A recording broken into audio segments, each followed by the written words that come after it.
Hi, everyone, and welcome back to the Hospitable Host podcast. Today, we sit down with Jason Muth, an SDR entrepreneur, coach, and founder of Pride Away Stays. Jason shares how he left behind the corporate media world and built a thriving short-term rental business in Provincetown, Massachusetts, with a strong mission to make hosting more inclusive and more efficient. From hitting 100,000 in direct booking revenue to co-hosting for others to running an SDR coaching business and podcast, Jason is doing it all. So let's get into it. Hey, Jason, thanks so much for coming on the Hospitable Hosts podcast. Let's just get into it. I would love to hear a little bit about yourself, where you're calling in from, and your journey. Gabby, thank you so much for having me here on the show. I appreciate it.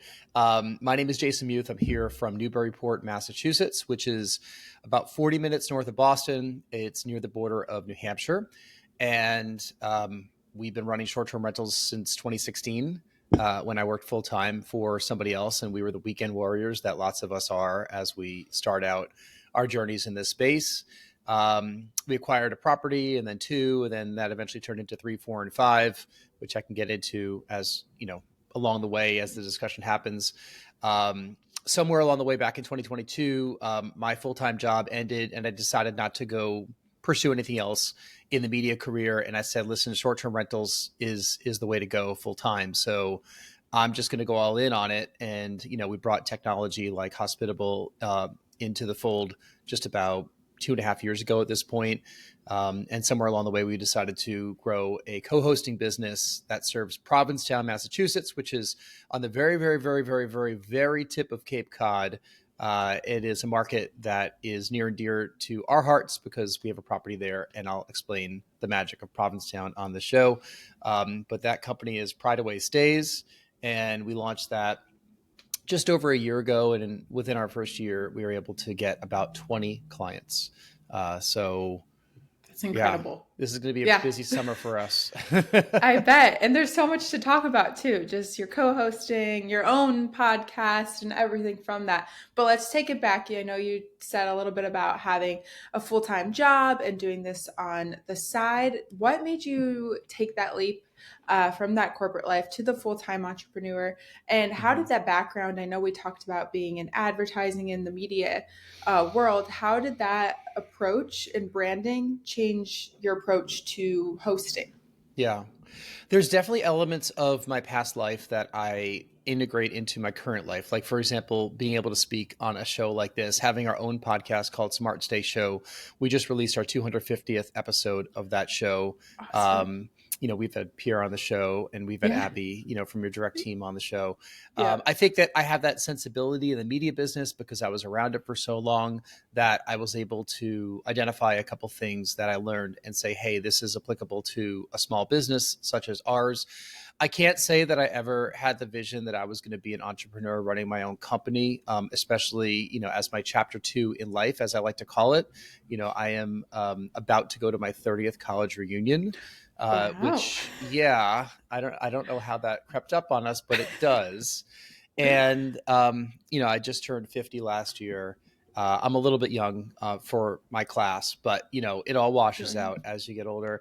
And I worked for, 25 plus years in the media business. Half of that time was as a sales manager or sales director on the digital side for great local media companies. And I just, like that business kind of, everyone has an expiration date. So, sometimes it's your choice, sometimes it's not.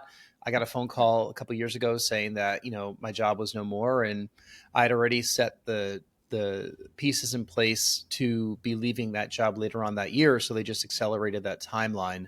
And I was able to pivot into full-time short-term rentals because we already had a couple of properties. We were building another one.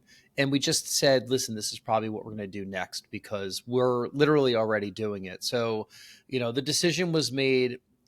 I made the decision, but then it was made for me. But, I was kind of already done with that business. And I said, let's just try, running our own properties. I didn't even think I was going to be co-hosting, to be perfectly honest. And I was very much against it for the first year or two of my time post full-time job because I just didn't want to have to answer to people. I spent so much time having internal clients, external clients, working with local and regional businesses it was just a lot. Like I just didn't want to have that. But then I decided that I was underutilizing my skill set, to be perfectly honest. Yeah. And I learned a lot through the Short Term Rental Secrets Mastermind, through all the education the Hospitable provides, through all of our technology partners, and building a great network. And I said, I think I have a unique opportunity to do this in this one specific market because it's not really being done that well, with a great brand, with a local Yeah. element to it. As a local, I don't live in Provincetown full time, but we've owned property there for almost 7 years at this point. So, we are connected to the market, unlike a lot of national companies. And we just thought it was the right opportunity. So, that turned into what this company is, which, granted, right now, we still make the most of our money from the properties that we own. And we just optimize those, and all that money that comes in is ours instead of a percentage. But, we're grateful that we had those properties already in place to bring income for us while we were building this company up. And this built up much more quickly than I had expected. So, we're, knock on wood, expecting to have a really great year this year. Pretty much already hitting our sales goal in terms of how many clients that we wanted to have by the end of the year. We're already there. I didn't think that was going to happen. Yeah. And how do you find those homeowners and those clients, and how do you work with them? How, exactly that. Mm-hmm. Yeah. So Provincetown is one of the biggest LGBTQ plus communities in the world. Awesome. It has been a little bit of everything to everyone over the years. It's been, and it still is, an artist community, a fishing community, a community with a lot of Portuguese immigrants, people who are just looking to escape the rest of the world and be somewhere that's entirely inclusive. Straight people do go there as well. We have a lot of straight guests. Probably 30% of our guests are straight, but if you are in the gay world, it is you're not the exception, you're the norm in Provincetown, right? It's kind of expected, and that's fine. And we thought that Provincetown was a great market to do this in because people usually have this lifelong aspiration to go to Provincetown, to visit it regularly, to own property in Provincetown. But it's so expensive to own property there. And unless you're way independently wealthy, which a lot of people are, and they have these $3 million plus mansions that just sit vacant when they're not using them. A lot of the owners that are buying property now, they need the income from short-term rentals to be able to afford that property, but they're still making good decisions financially because of all the great tax benefits of owning real estate. Tax write-offs and depreciation and paying down your mortgage and then appreciating in value. And there's been a massive run up recently in P-Town values. So, people are buying 1-bedroom condos, that are 350 square feet that are just under $1 million. So that's they crazy. Do, unless they don't want to rent, a lot of people are coming in saying, listen, I know I'm not going to make money with this property, but I want to offset as many of my bills as I can so we could then utilize this property ourselves. And we wanted to be able to be the voice of talking the gay language and talking the short-term rental language and saying, if you do it with us, we're going to coach you and teach you how to do this responsibly, the right way, respectful to your guests, but also make some money, because you got to pay your bills. So that was kind of the genesis of why we thought Pride Away Stays would be a good idea. And, being connected to the community, we try to hire as locally as we can. We give back a portion of our proceeds to a number of local charities that serve Provincetown and people that go there. So we just thought that we were just uniquely qualified for running this business there. Definitely. Yeah. And what advice would you give hosts who are looking to manage properties other than their own? Kind of exactly what you did. Mm-hmm. Know the markets really well. Try to speak to it like a local. We intentionally operate in the markets that we're in New Hampshire and we're in Provincetown. We're in places that we visit all the time. Yeah.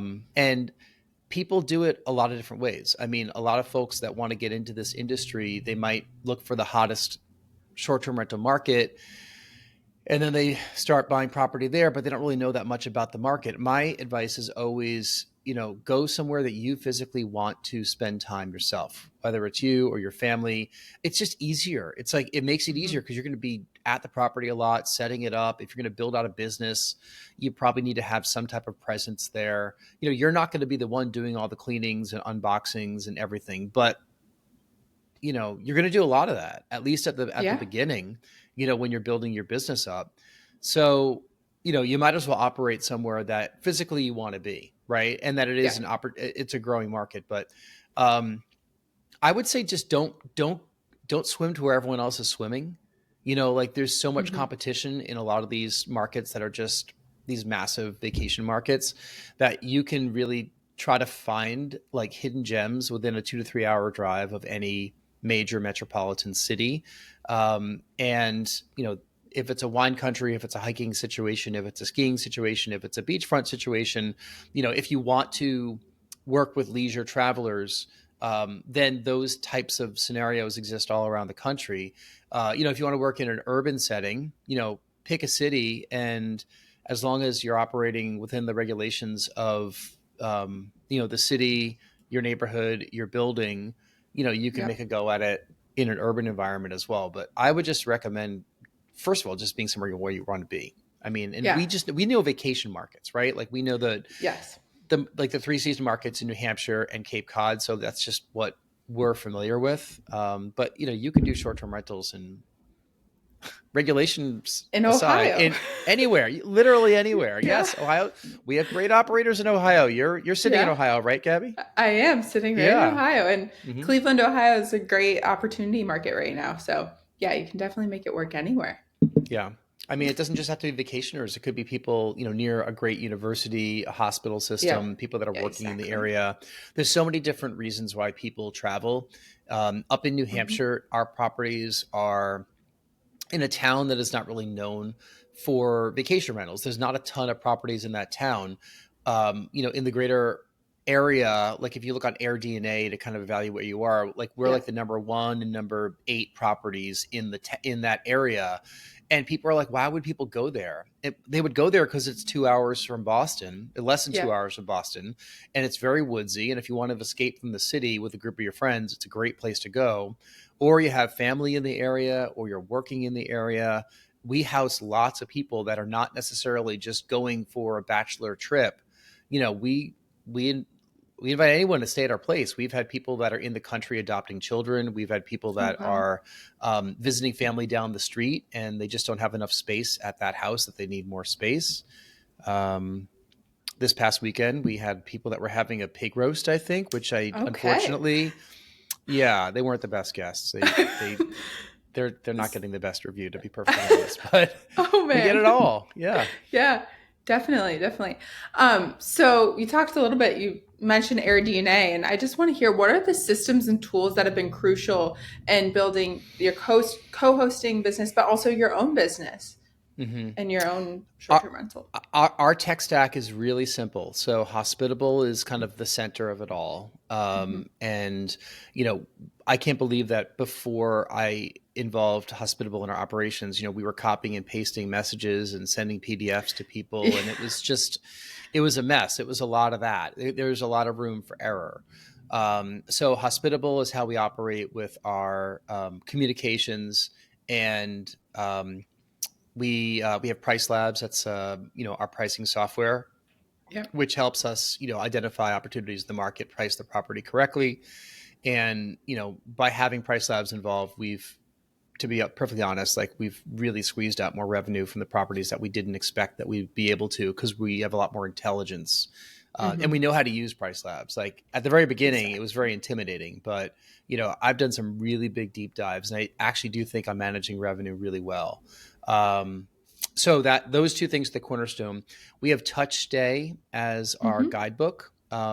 They have fantastic, pretty guidebooks that are easy to use. Owners love them, guests love them. So we've involved them. We have Breezeway involved now, and Breezeway is for our cleaners, checklists to clean the properties, to identify when we need supplies, to upload photos and tag things that might have been damaged, and have it all be in one central repository. Nice. We're using HostBuddy for some AI communications overnight. We do have a VA team that Okay. handles a lot of communications during the bulk of each day, but there is a bit of a gap overnight. And Yeah. instead of hiring somebody else, we've decided to bring HostBuddy in to handle any of the questions that might come up overnight. And so far, their AI seems to be doing a good job with the communications there. And what am I forgetting? AirDNA we use just for market intelligence. Yeah. So, we're using that to analyze the markets that we're in or any markets that we might want to go into.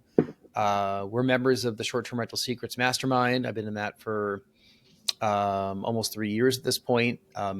It's expensive, but it's a great network of people, and it has completely changed my vantage point toward operating a small business like that. And I've met some fantastic people that way. Yeah. And I actually have IntelliHost as well, which we're learning about impressions, like basically where we're appearing on searches for on Airbnb. Kind of the click funnel of awareness and consideration, and then purchase, just like any typical sales funnel.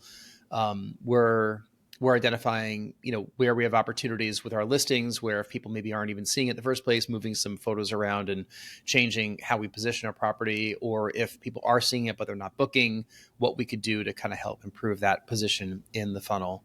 And I'm probably forgetting something. We use Open Phone, which is a great VoIP system that our VAs could also communicate with anybody that we're having a conversation with. You can call people, you could text people, you can send through photos and video. And then we use WhatsApp as well, because some cleaners prefer that. And that's a great tech stack. Well, I can't believe I remember that all from the top of my head. Impressive. I'm like, what do I have going on? I'm sure I've forgotten something though.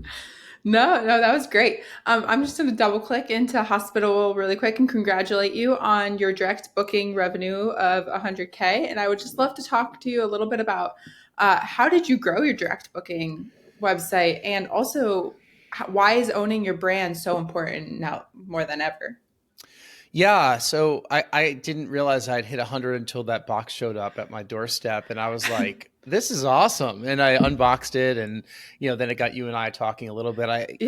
Kudos to you for designing it, Gabby. I don't know if you've talked about that on this show, but no, I haven't. You told me, and it's a it's a beautiful box. And we actually did, as I told you, we used a lot of the innards. They're right here. For Easter. For Easter, look. We have our Easter basket. I love it. And that's all the purple stuff that was inside there. So I don't want to date the episode too much, because this is going to be relevant not just during the Easter season, but we just came off Easter. So. No, it comes out next week, so you're good. Okay, perfect. So, direct bookings. So our vantage point toward direct bookings, and Airbnb just put some new policy changes out. And yes, I get it. Everybody, Airbnb and Vrbo, if they're going to generate the leads for you, and the folks that are staying at your place, they don't want to take them off the platform. Yeah. So, we try to adhere to the rules. Some of them seem a little draconian. I mean, especially because we are spending we appreciate Airbnb very much. We appreciate Vrbo. Those are the two channels that we use besides direct. We are spending a lot of money on the marketing of the properties, right? These are big companies, and the fees that we pay, the fees that the guests pay, we understand why those fees happen. I don't mind paying it because of all the retargeting, of all the infrastructure they have, of the ways that they reach back out to people that might have clicked on your property. So I know that they're working hard to get that booking. I think their rules say that a guest is their guest forever or something. I don't quote me on that. It's interesting. I've read into it as well. Yes.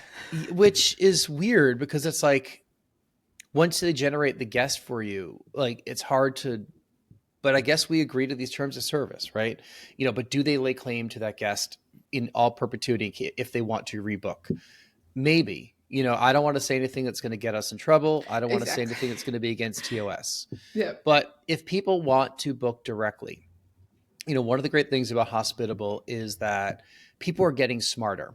And I've had people that have found us by doing reverse image searches, right? Exactly. I didn't encourage them to do it. That's how they did it. I'd get some bookings and be like, can you tell me how you found us?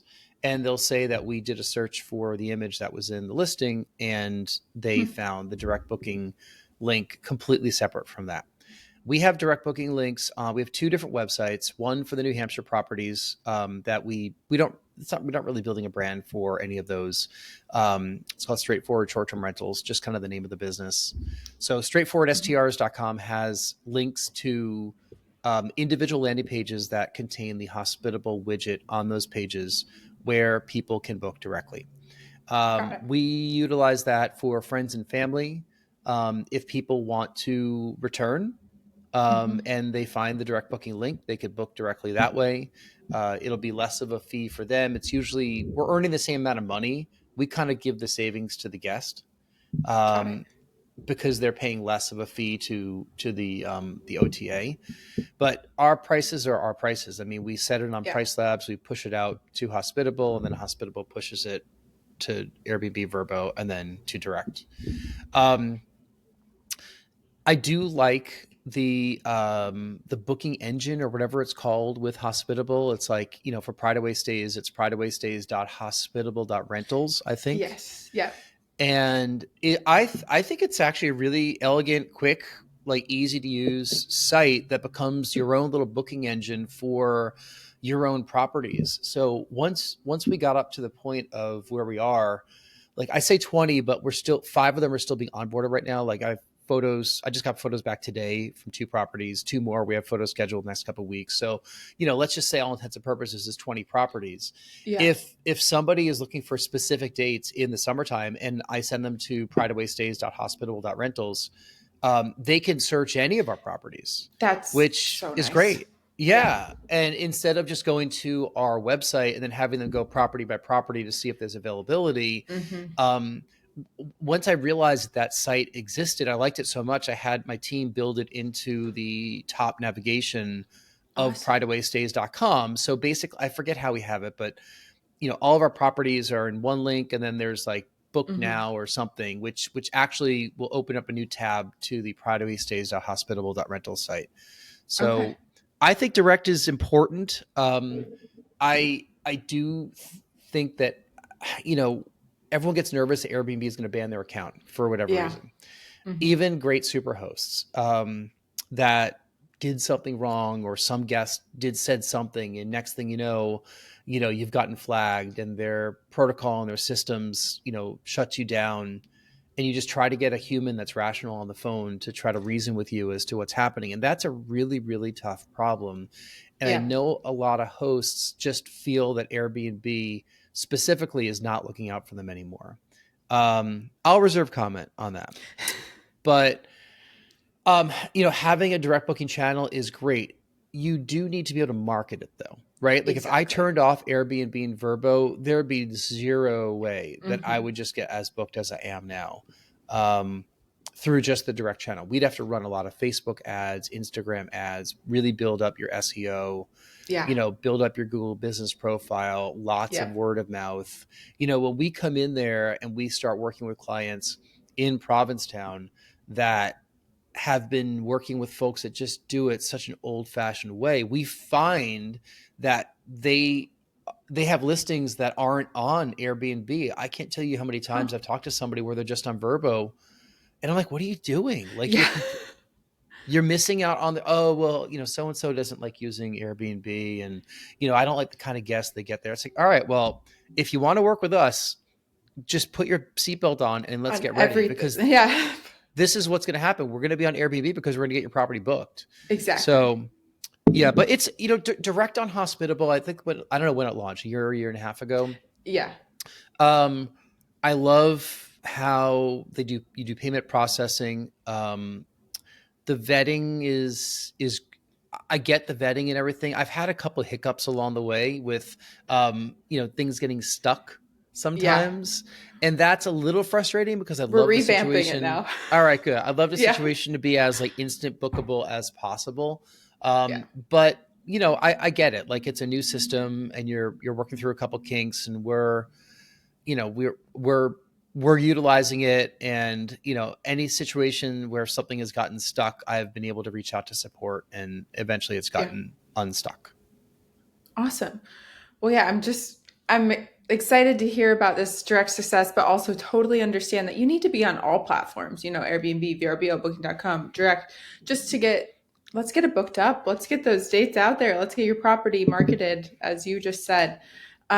So yeah, I am just so excited that we got to talk and go through all your different business ventures. Love hearing about Pride Away Stays, and I would like to give you the floor to just announce anything that you would like to talk about. I know you have a mastermind coming up, your whole entire podcast series that you do. Let's talk about it. Go ahead.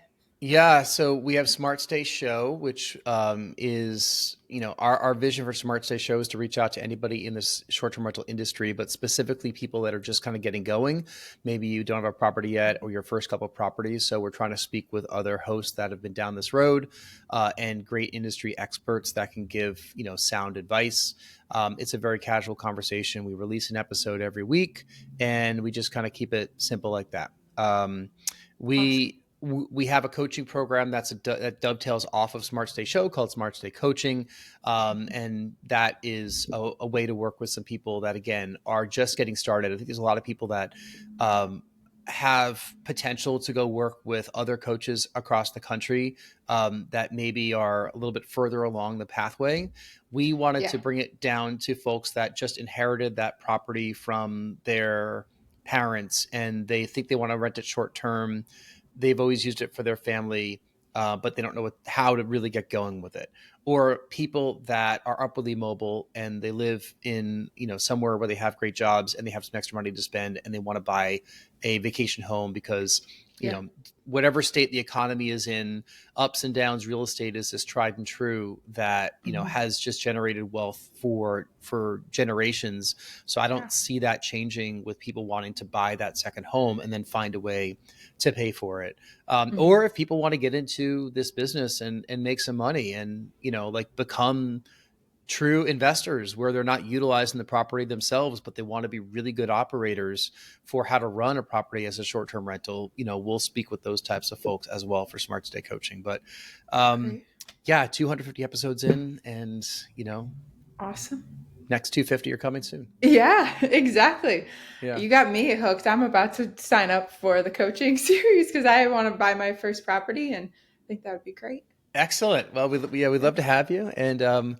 And Pride Away Stays, we're still kicking around, after our first year in Provincetown, we're looking to add on properties in just that market. Literally that one zip code is kind of what we're focusing on. Yeah. Yeah. That's narrow awesome. in. Awesome. Well, thanks so much, Jason, for your time today. And I'm excited to get this episode out. That's it. Thank you, Gabby. Awesome. It's been a pleasure to get to know you and thanks for having me. Thanks for listening to today's episode. And don't forget, if you enjoyed today's episode, please like and share on your favorite podcast platforms. Thanks again.